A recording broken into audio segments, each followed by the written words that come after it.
Want to welcome you. I am Mark Brickler, and I'm here to interview Sue and have her share with you her testimony of how she has taken the voice of God and she's applied it to becoming a triathlete, top of the line. And I heard her share her testimony last week in a meeting that she was in and I was in, and I was so inspired. I thought, man, you all need to listen to this. All right. And so, Sue, welcome. I know you did a blog for us about 10 years ago, and it's on our website. We're going to add this to the blog, right into the blog. But tell us about yourself. Tell us your story. Tell us how God's voice has affected your life and helped you become a top-notch athlete. I'm glad to do that. I did my very first triathlon, which is the shortest distance, when I was 50 years old. So that was 2001. And I started out sponsoring another woman for this organization called Triathlon Moms. And at the very last minute, I decided, you know what, I have this something inside of me that says I want to do this. And so I talked to a couple of people and they said, just go for it.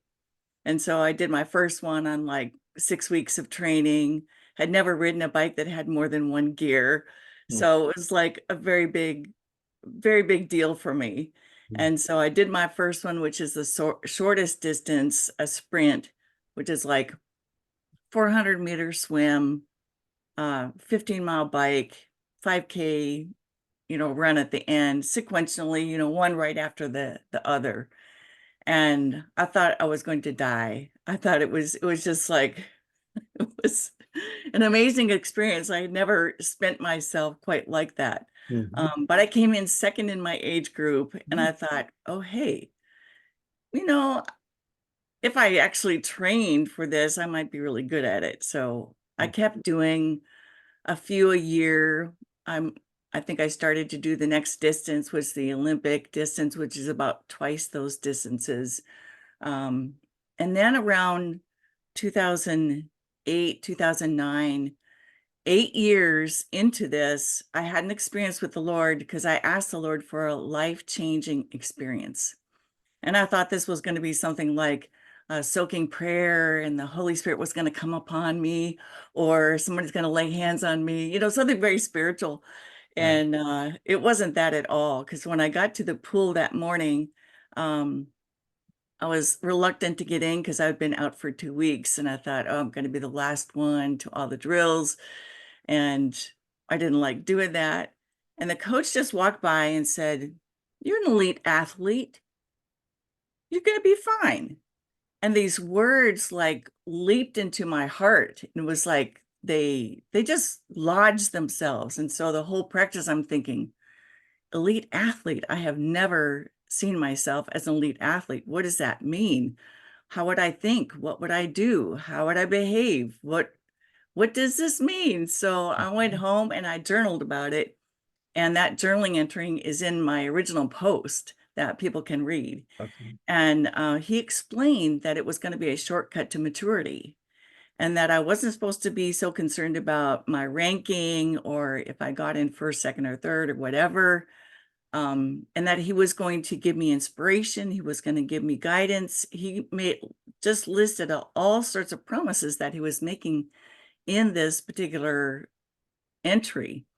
And so I took him at his word and I really started in earnest. And because I really thought, okay, I've got to really understand what the Lord is inviting me into. Because he basically said he was inviting me to walk on the water. Mm, So walking on the water to me means something mm, impossible in the natural, but very possible in the spiritual. right. And so with his guidance, he helped me pick races. He helped me pick coaches. I had a lot of like inner healing because I would have like a race where I had a lot of negative thoughts and a lot of questions in my mind. And like I had one race where it was really, really hot. And it was like a 3-loop run at the end of the swim bike run. And at every loop, the first loop, I was thinking, oh, it's so hot. All I have to do is just keep on right, and it'll all be done and it'll all be over. But then my other self said, no, but champions are not quitters. Champions finish what they start. And then I'd go down the next hill and I go, oh, it's so hot. It's so hot. I just want to stop. Why am I doing this?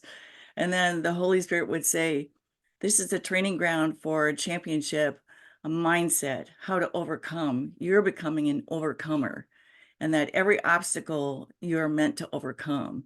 So it's one foot in front of the other. And then like the second loop is the same thing. You could just say no, you could just stop. And I thought, no, because when you don't give your best and when you don't give it your all, then when it's all done, you have those second thoughts that just stay with you. Oh, if I had only done this, if I had only pushed a little harder, or if I had only done this, that lasts a really long time.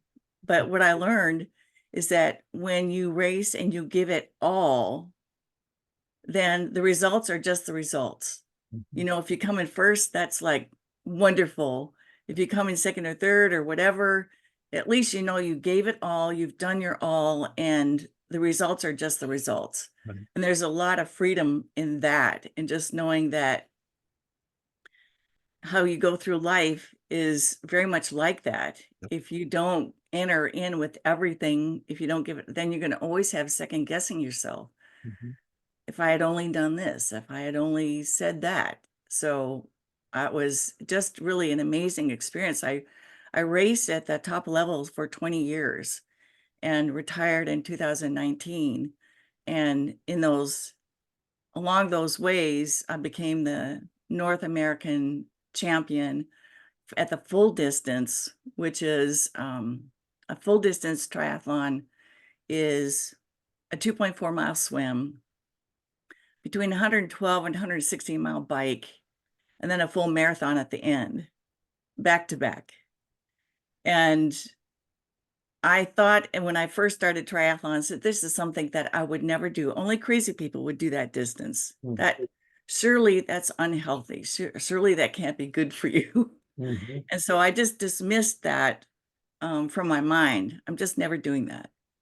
And the Lord would nudge me and come with questions like, at the end of your life, when you think about not doing that distance, are you going to have any regrets? And I thought, you know what? I have done the sprint, I have done the Olympic, I have done the half Ironman, and the full Ironman is the only distance I have not done. And, I would have regrets at not having done that distance at least one, Right. and find out what that is. Because the full Ironman requires tighter nutrition.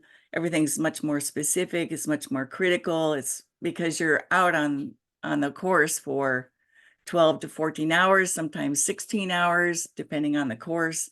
And if you don't have a plan, and if you don't adhere to the plan, and if you don't adjust your plan depending on the weather, then you could not finish. Because every single race, there are people pulled out of the water, people who quit on the bike, people who quit before the run, or never make the cutoffs of every leg of the race. And so I did. And the Lord guided me in that too. All of my journaling was asking the Lord specific questions. Okay, as I look at all the possible races, which one do you want me to do? And he would highlight the ones that I did. Like, for example, my first full Ironman, my coach wanted me to wait until the fall to do it. And as I looked at all the races, I had this feeling like I should do Ironman Texas. Something about it just really drew me. And as I journaled about it, I really felt I got confirmation that this was to be my first Ironman. And he gave me this phrase, first time, first place, before I even raced it. And so I went to that race, and the morning of the race, when I woke up, the Holy Spirit whispered to me, "It's done. Now go do it." And so the whole race, I was thinking, okay, how do I want to come across the finish line? I'll come across like that. Am I going to just I just planned the whole race, how I was going to go across the finish line, because there just was no other option. Mm. Because he said it's done. Yeah. That gave me the faith that even though I had never put all three legs together at one time before, that I was going to be able to do it. And it was probably my most perfect race I ever had.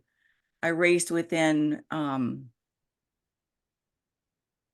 it's hard to describe for somebody who hasn't done that distance, when you're on your feet for hours and hours and hours and hours. Mhm. And you plan how you carry your nutrition, you plan every detail, and then you execute it on race day.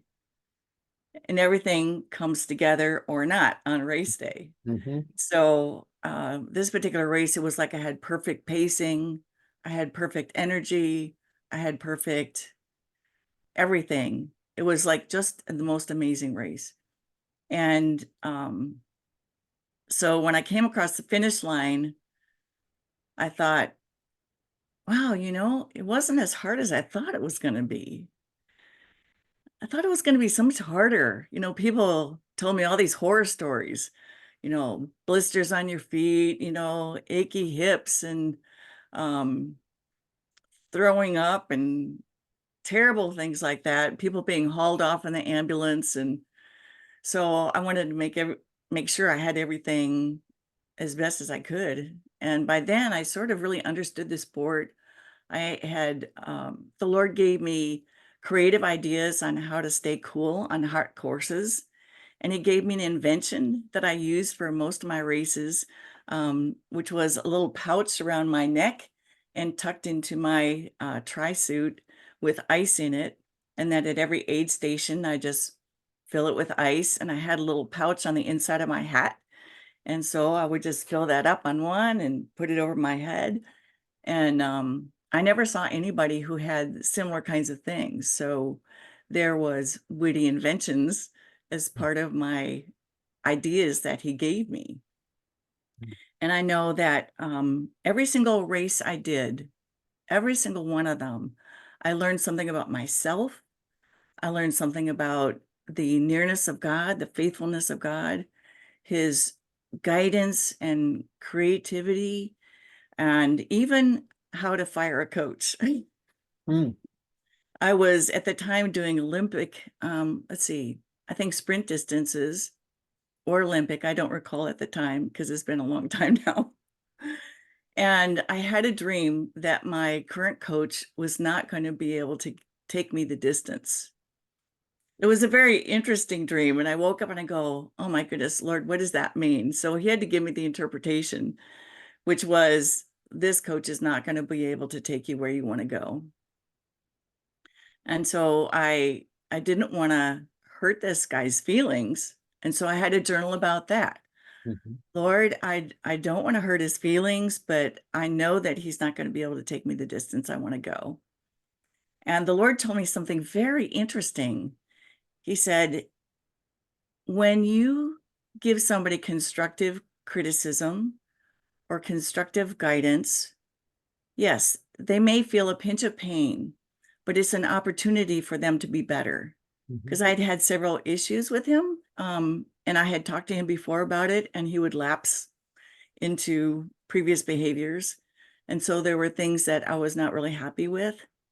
And along with the dream, which I felt was really God's guidance to shift, I knew it's something I had to do. So I really wrestled with being able to do this. And so understanding that when we have constructive comments for somebody, it's an opportunity for that person to make a choice to be better, do better. Yeah. And that even though it's not injury that you cause them, but it doesn't feel good at first. Right. But it is a really important principle for us all to learn, that we can help other people have an opportunity to be better by giving good feedback and honest feedback. Mhm. And so I moved on from him. And then thereafter, I had several other coaches. And I came to realize when it was time to move on, that coach had taken me as far as they could.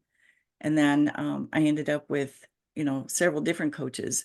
And I ended up with a few very famous coaches, world-class champions that I was able to train with. So I was very fortunate in God making divine connections for me and putting me in connection with people who helped me get bikes that fit me. And I had a bike sponsor, and I had different nutrition sponsors. But my main focus was doing my workouts before and after work, and because I was still working at the time of all of this training. And my training for a full Ironman took me about 25 hours a week. So that's like a part-time job.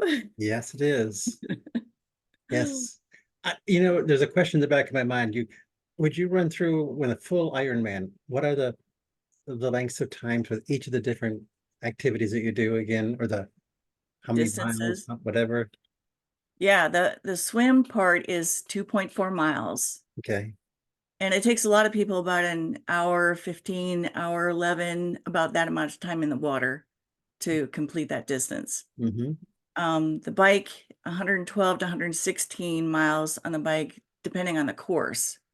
And that may take you between 4 and 6 hours to complete. Okay. And then a full marathon at the end, after you have already done the swimming, after you've already done the biking, and then you change gears and clothing and stuff like that to run a full marathon, How many miles is that? A full marathon? 26.2. 26.2. So altogether, you have about 141 miles if you add them all together. Wow. Wow. Congratulations. Congratulations. It was quite a feat to just wrap my brain around the whole distance, because thinking about being in motion for that amount of time and for those distances is a bit mind-boggling. Yes, it's totally mind-boggling to me. I've never done it, and so my hat What do you goes off think to you. is, 141 miles away? How far away is that?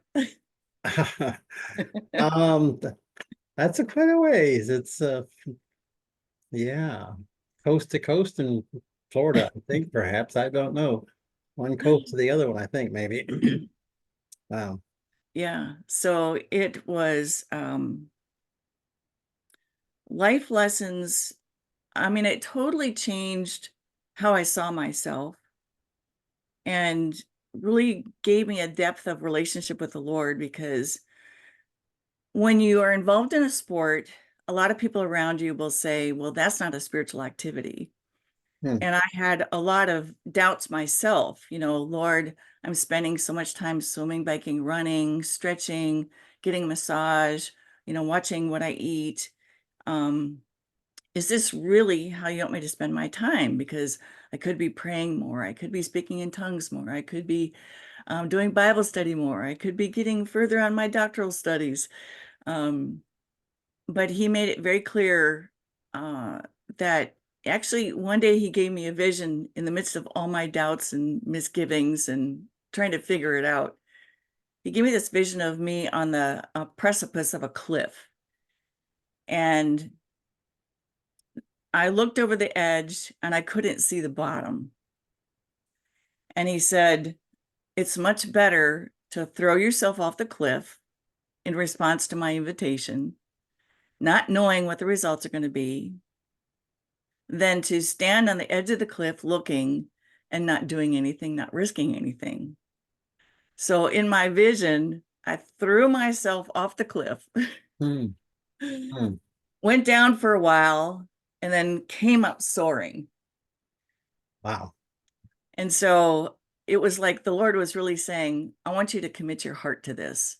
I want you to be all in. I Hmm. want you to really be all that you can be in it and have it give you all it's supposed to be. Right. Yep. And so So, that translates over into your spiritual experiences and every single experience you have with God, I'm sure, right? yes, yes.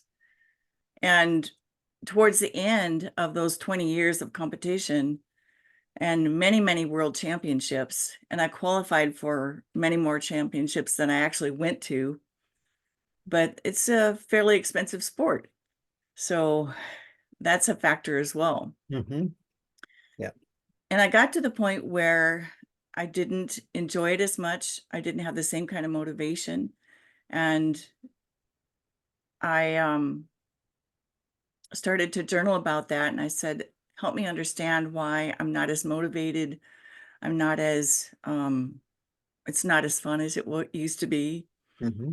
And the Lord told me that it had given me all that it was supposed to give me, Mm. and that it was okay to stop, it was okay to retire, because I had gained from it everything I was supposed to. And I think about how I see myself differently through God's eyes and through God's process, and how learning to overcome the small things and the big things changed my level of faith for things. So when things come into my life, I have a whole different perspective. Hmm. It's not like, oh no, I'm so overwhelmed, I don't know what to do. It's like I go to the Lord and journal. Mm. Lord, what do you want me to know? Lord, how am I supposed to do this? Or if I am like the race that I had so many negativity thoughts, I came home, I wrote every single one down.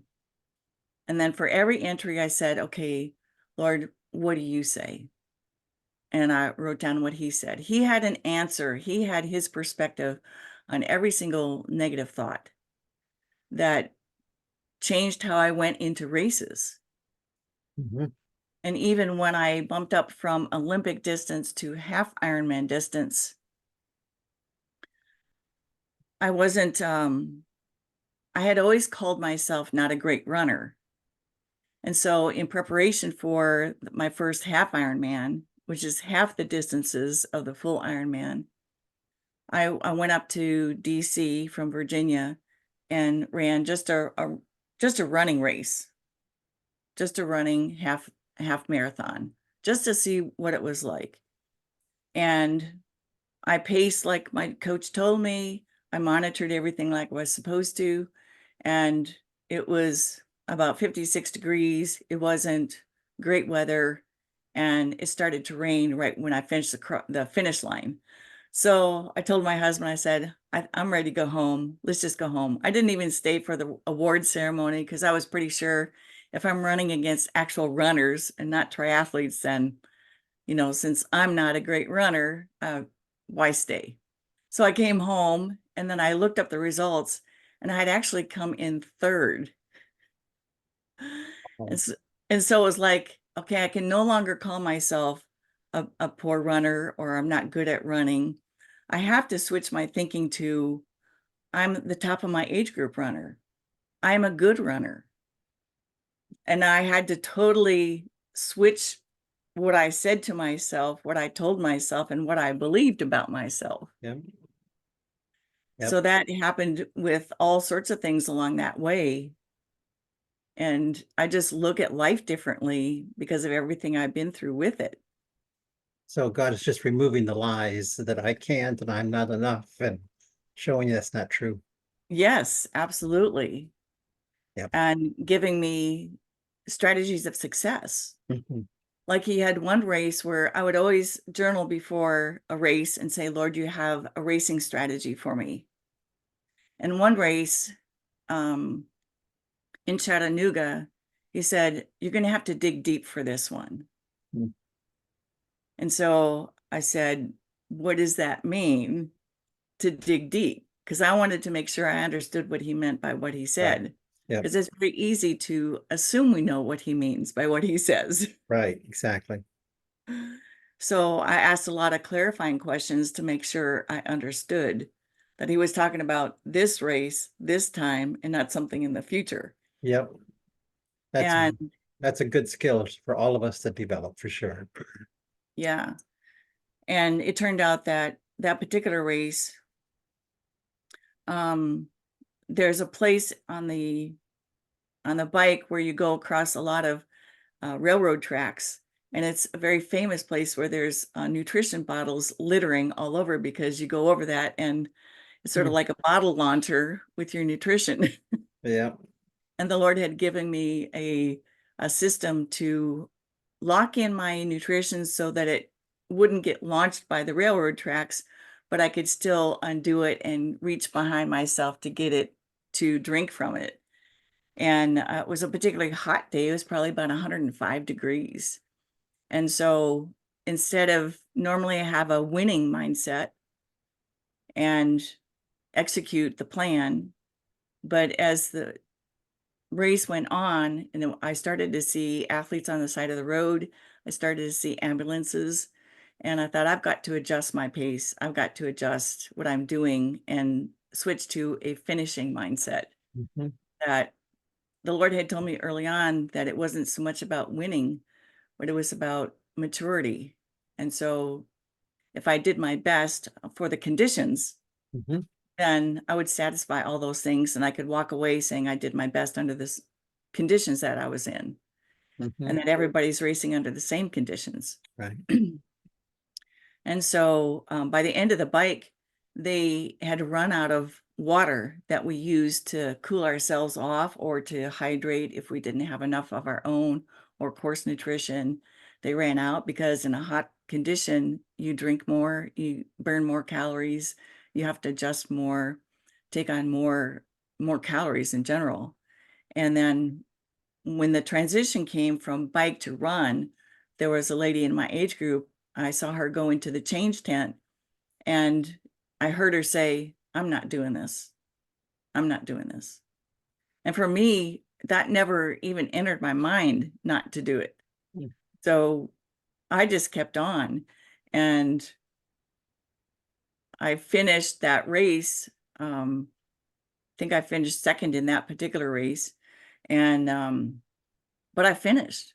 Mhm. And I wasn't injured, and took me maybe several days to recover, but I finished. Yeah. And I didn't have to crawl across the finish line or Congratulations. thank you. So I think if I said anything about my experience as a whole, God used it to eliminate so many kinds of fears of talking to people, or saying, hard conversations, or difficult situations, or obstacles, any kind of obstacles, because there were many kinds of difficulties. Swimming in ice cold water, there's a strategy for that. You know, running in very hot conditions or rainy. One of the world championships I did, they closed the run probably 30 minutes after they closed the swim about 30 minutes after I left, because a storm was coming and the water was getting really, really difficult to navigate. And then the wind started. And so we had a windstorm, and then we had rain and hail on the bike. Mm. We got those tiny little tires, on a road bike. And if you got slippery situations, like I had one year broken my collarbone in a training ride, and right 2 weeks before a race. Mm. And so it took many weeks to heal from that. And then getting back on the bike after that, I was riding around my neighborhood, and I was afraid. I was afraid of falling again. And so I actually got 2 blocks away and I came back home. Mhm. And then I thought, no, I've got to master this. I've got to overcome this. So I got back on the bike and I'm riding down the road, and the Lord says to me, this isn't even where you broke your collarbone. Why are you afraid here? I go, oh, well, that's true. Mm. Mm.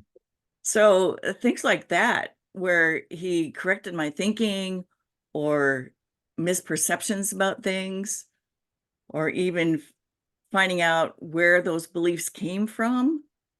He would take me to memories in my childhood and show me where my conclusions were not correct, and that things were different than what I really thought, or they were accurate and it was just time to let them go. Mhm. So I unloaded all sorts of stuff along those 20 years, and now I'm, not afraid to speak in front of people. I'm not afraid of going to courses that have a bike or a course that I have not done before. God gave me strategies for how to face every kind of fear that I had.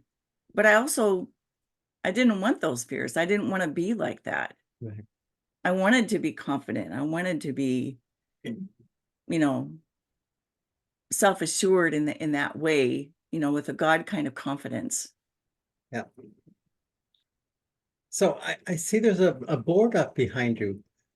Tell me, is it a whiteboard? Because it's not white.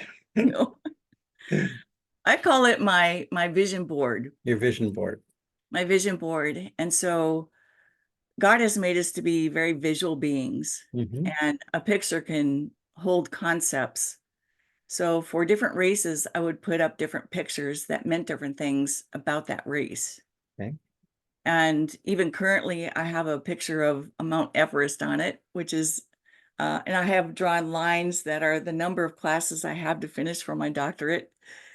And so I'm using the same kind of techniques that I used in sport to tackle the very next thing in my life, which is finishing my doctorate. A doctorate from Christian Leadership University, is that right? Yes, that's Oh, correct. there it is. I believe I see Mount Everest in the background. I believe I Yes. can see the mountain. So Yeah. you're climbing the educational mountain right now then. Yes, right Oh, now. congratulations. Okay. Wow. Thank you. That's an inspiring story. It really is. And I'm so glad that you told the story. I'm so glad you shared how it broke down the sacred secular split and let people see biking and triathlons can be a spiritual encounter with God. You can learn spiritual skills. You can go through inner healing that you need to, so you can get on with your life. You can renounce the lies, and you can let God speak truth to you, and you can learn discipline and how to journal about everything all the time. So it's an inspiring testimony. Thank you. Yeah. It's been a really tremendous experience, life-changing experience. Well, I can see from your story and from who you are, it is a life-changing experience. And I just wanted everyone else to be able to enjoy what I had enjoyed last week when I was together with you and heard you tell that story and thought, okay, so the voice of God can work for triathletes, all right, and it can work. It works for everything, and I just wanted them to see that, to know that, to meet you, Sue, to be blessed by your story and your life. And so thank you for sharing with us. You're very welcome. All right. Have you covered everything you wanted to say in today's session? I think so. Okay. All right. Well, then I think what we will do is we will say goodbye. We'll pause we'll close the recording, and thank you again very, very much. You're welcome. God bless. Yes. Bye-bye. Bye.